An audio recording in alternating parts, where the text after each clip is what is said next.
Hello friends. आज की video में हम देखेंगे ईओआई, जिसे हम एक्सप्रेशन ऑफ इंटरेस्ट कहते हैं, उसे कैसे फिल करते हैं। तो आइए सीधे हम पोर्टल के थ्रू इसे समझेंगे। तो जैसे ही आप पोर्टल पे लॉगिन करते हैं, आपको ऐसा विंडो शो होगा। उसके बाद हमें प्रोजेक्ट मैनेजमेंट पे जाना है। प्रोजेक्ट मैनेजमेंट में अप्लाई फॉर प्रोजेक्ट हम क्लिक करेंगे। उसके बाद जिस भी स्टेट का आपको ईओआई फिल करना है, आपको यहाँ पे सर्च कर लेना है। जैसे कि मुझे महाराष्ट्र का फिल करना है, तो मैंने महाराष्ट्र का सर्च किया और यहाँ पे राइट में आप अप्लाई का ऑप्शन देख रहे हैं। अप्लाई पे क्लिक जैसे ही आप करेंगे, तो आपका इस तरीके का एक विंडो ओपन होगा, जहाँ पे आप यहाँ राइट साइड में देख रहे हैं क्लिक टू एक्सपैंड। यहाँ पे जैसे ही आप क्लिक करेंगे, तो आपको ऑर्गेनाइजेशन की सारी डिटेल्स मिल जाएगी। फॉर्म में आगे बढ़ने से पहले मैं आपको बता दूं दोस्तों, ये ईओआई का फॉर्म तभी ओपन होगा जब आपका ऑर्गेनाइजेशन डिटेल्स सारी फिल हुई होगी। अगर आपका ऑर्गेनाइजेशन डिटेल कंप्लीटली फिल है, तो आप ईओआई के लिए अप्लाई कर सकते हैं। इस तरीके का विंडो शो होगा। यहाँ पे प्रोजेक्ट टाइप में आपको नॉर्मल सिलेक्ट करना है। फिर नीचे आपको दिया हुआ टारगेट डिटेल्स, जहाँ पे आप प्रपोज ड्यूरेशन इन मंथ्स 36 डालेंगे। यहाँ पे ये मैक्सिमम टाइम है। और यहाँ पे टारगेट जो भी आप स्टेट में टारगेट लेना चाहते हो, जैसे मुझे 500 का टारगेट लेना है महाराष्ट्र में, तो मैं 500 फिल करूंगा। अब जो नेक्स्ट टैब है, यहाँ पे हमें डिस्ट्रिक्ट वाइज टारगेट प्रपोज करना है। तो यहाँ पे देख सकते हैं, यहाँ से आप डिस्ट्रिक्ट सिलेक्ट कर सकते हैं। जैसे कि एग्जांपल मैं ले लेता हूँ अहमदनगर। अहमदनगर पे अगर मैं टारगेट सिलेक्ट कर लेता हूँ 500 में से 250, उसके बाद ऐड करने पे ये आप देख पा रहे हैं अहमदनगर यहाँ पे 250 ऐड हो चुका है। दूसरा हम कोई भी एक ले लेते हैं, जालना ले लेते हैं। यहाँ पे फिर जालना का जो रिमेनिंग है 250 हम यहाँ पे फिल कर देते हैं और ऐड कर देंगे। अब ये हमने डिस्ट्रिक्ट वाइज तो टारगेट प्रपोज कर दिया है। उसके नीचे जब हम जाते हैं, तो यहाँ पे आप देख पा रहे हैं propose location of the training centre. तो आपका ट्रेनिंग सेंटर किस लोकेशन पे, वो आपको फिल करना है। फॉर एग्जांपल मेरा अगर महाराष्ट्र में है, तो मैं यहाँ पे महाराष्ट्र फिल कर दूंगा। उसके बाद किस डिस्ट्रिक्ट में है, नगर सेलेक्ट कर दूंगा। अहमदनगर जो है वो स्पेशल एरिया में नहीं आता है, तो यहाँ पे ऑटोमेटिकली नो आ जाएगा। अगर ऐसा कोई एरिया है जो स्पेशल एरिया में आता है, तो वो ऑटोमेटिकली यहाँ पे यस हो जाएगा। अब वहाँ पे आप कितने ट्रेनिंग सेंटर यूज़ करने वाले हो? मैं एक ट्रेनिंग सेंटर में 500 की ट्रेनिंग लेने वाला हूँ। नेचर ऑफ ट्रेनिंग सेंटर कैसा है, तो यहाँ पे रेसिडेंशियल और नॉन रेसिडेंशियल है, तो मैं यहाँ पे रेसिडेंशियल सिलेक्ट करूँगा। प्रपोज टारगेट जितना मैंने वहाँ पे लिया था 500, क्योंकि मेरा एक ही सेंटर है। अगर 2 सेंटर होते तो मैं अलग अलग सिलेक्ट करता और अलग अलग टारगेट प्रपोज करता।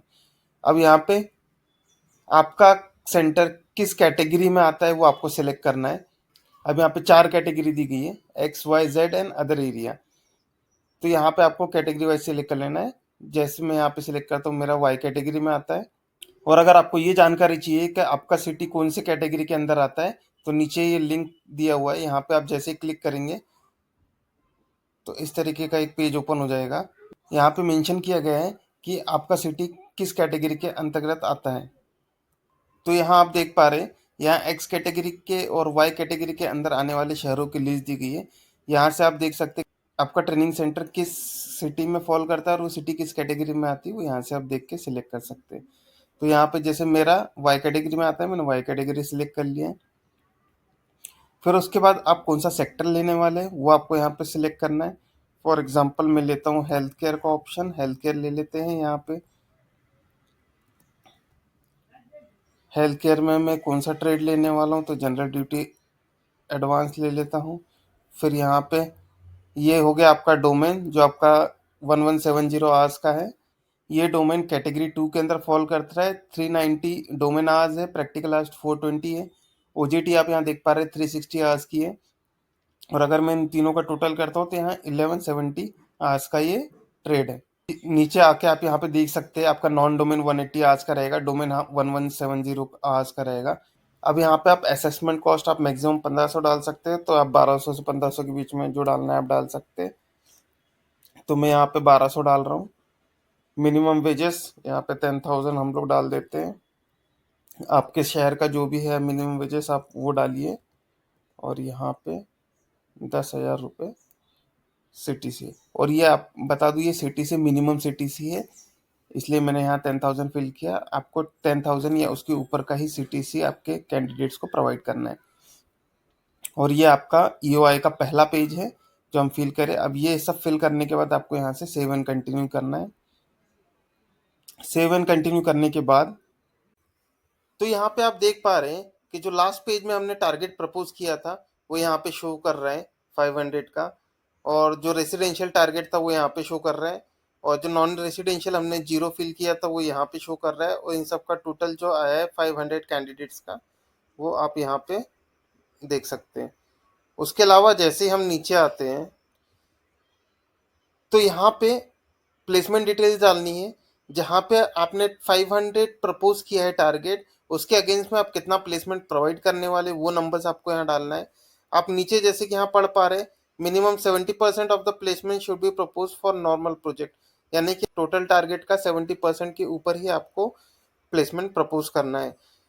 उसके उसके बाद आप यहाँ नीचे देख पा रहे हैं आपने जो प्लेसमेंट प्रपोज किया है आप उसे कैसे फुलफिल करने वाले, लाइक कैप्टिव प्लेसमेंट प्रपोज किया है या ओवरसीज प्लेसमेंट प्रपोज किया है, वो सब डिटेल्स आपको यहाँ फिल करना है।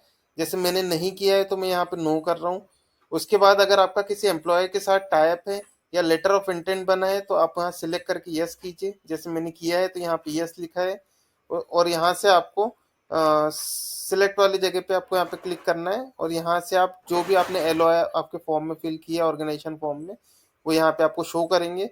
जैसे आप उस पर क्लिक करते उसकी टोटल प्लेसमेंट अपॉर्चुनिटी और अवेलेबल प्लेसमेंट अपॉर्चुनिटी दोनों शो करेगा, और यहाँ पे उसमें से आप कितना प्रपोज करने वाले वो यहाँ नंबर्स डाल के आप यहाँ पे ऐड कर सकते हैं। तो नेक्स्ट स्टेप है यहाँ पे number of candidates propose for the post placement support. जैसे कि आप सभी जानते हैं कि पोस्ट प्लेसमेंट सपोर्ट हम कैंडिडेट्स को प्रोवाइड करते हैं, वो डिस्ट्रिक्ट वाइज, स्टेट वाइज और आउटसाइड द स्टेट अलग अलग है। तो वो आपको यहाँ पे मेंशन करना है कि आप डिस्ट्रिक्ट के अंदर कितने कैंडिडेट्स को प्लेस करने वाले, विद इन द स्टेट कितने कैंडिडेट्स को प्लेस करने वाले, आउटसाइड द स्टेट कितने कैंडिडेट्स को प्लेस करने वाले। ये रैंडम नंबर्स मैंने आपको दिखाने के लिए यहाँ पे शो किया है। यहाँ पे आप अपने प्रपोज नंबर्स डाल सकते हैं। उसके बाद जो नेक्स्ट स्टेप में आप देख पा रहे हैं कि number of candidates propose for the welfare support. अब यहाँ पे ऊपर जो आपने देखा था वो पोस्ट प्लेसमेंट सपोर्ट था, नीचे जो है ये वेलफेयर सपोर्ट है। तो यहाँ रिटेंशन सपोर्ट है जो कि मिनिमम 6 मंथ्स हमें करना है कैंडिडेट्स का रिटेंशन। उसके बाद करियर प्रोग्रेशन की बात आए तो यहाँ पे एटलीस्ट 1 ईयर काम करना चाहिए कैंडिडेट ने with maximum gap of 60 days. और यहाँ पे फॉरेन प्लेसमेंट जो हमारा जीरो था इसलिए ऑटोमेटिकली यहाँ पे जीरो शो कर रहा है। फिर नेक्स्ट स्टेप में आप देख पा रहे हैं कि बैंक डिटेल्स दी गई है। यहाँ पे आप जो भी बैंक डिटेल्स आपकी है वो आप यहाँ पे इंसर्ट कर दीजिए, जैसे कि bank name, bank branch state, bank branch, IFSC code, name as per the bank, account number. यहाँ मैंने ऑलरेडी फिल करके रखा है अपने ऑर्गेनाइजेशन का, सिक्योरिटी पर्पज के लिए मैंने हाइड करके रखा है। आप अपने बैंक डिटेल्स यहाँ पे फिल कर सकते हैं, और यहाँ से अपडेट एंड कंटिन्यू करते हैं। अपडेट एंड कंटिन्यू करने के बाद आप यहाँ पे देख पा रहे हैं ऐसा एक पेज खुलेगा जहाँ पे आपको टेक्निकल स्कोर और फाइनेंशियल स्कोर यहाँ पे शो होगा। ये दो स्कोर हैं जिसके बेसिस पे आपका फॉर्म इवेलुएट होता है। मिनिमम 40 कट ऑफ है, आप जानते हैं, टेक्निकल के लिए भी और फाइनेंशियल पैरामीटर्स के लिए भी। तो यहाँ पे आप चेक कर पा रहे हैं कि मैंने जो अपने ऑर्गेनाइजेशन का भरा था उसका टेक्निकल पैरामीटर इतना शो कर रहा है और यहाँ पे फाइनेंशियल पैरामीटर इतना शो कर रहा है। तो यहाँ से आप अपने ऑर्गेनाइजेशन का इवैल्यूएशन कर सकते हैं, और यहाँ से अपडेट एंड कंटिन्यू करेंगे। अपडेट एंड कंटिन्यू करने के बाद यहाँ पे आपका जो भी ट्रेड कॉस्ट है, प्रोजेक्ट कॉस्ट है, वो यहाँ पे आपको कैलकुलेट होके आ जाएगा। कैलकुलेट होके आने के बाद आप यहाँ से चेक कर सकते हैं, अगर आपको कुछ चेंजेस करना है तो चेंजेस करिए, वरना अपडेट एंड कंटिन्यू कीजिए।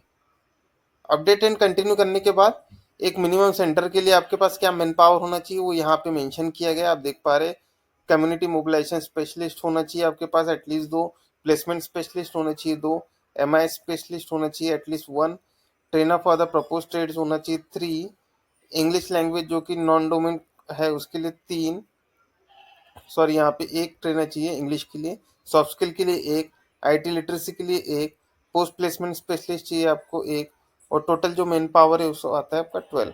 अब यहाँ से हम अपडेट एंड कंटिन्यू करेंगे। अपडेट एंड कंटिन्यू करने के बाद यहाँ पे आप देख पा रही है एक लास्ट पेज पे हम पहुंच गए हैं। ये हमारा एप्लीकेशन यहाँ पे कंप्लीट हो चुका है। अब आपको यहाँ से डाउनलोड पीडीएफ पे क्लिक करना है। तो आप जैसे डाउनलोड पीडीएफ पे क्लिक करेंगे, आपका एप्लीकेशन यहाँ पे डाउनलोड हो जाएगा।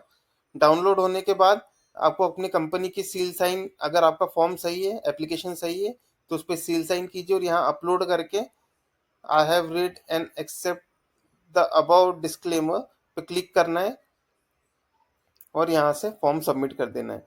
अभी मेरा फॉर्म चेक नहीं हुआ इसलिए मैं सबमिट नहीं कर रहा है। अगर आपने आपका एप्लीकेशन चेक कर लिया है तो आप यहाँ पे सील साइन करके अपलोड कीजिए और सबमिट कर सकते हैं। धन्यवाद।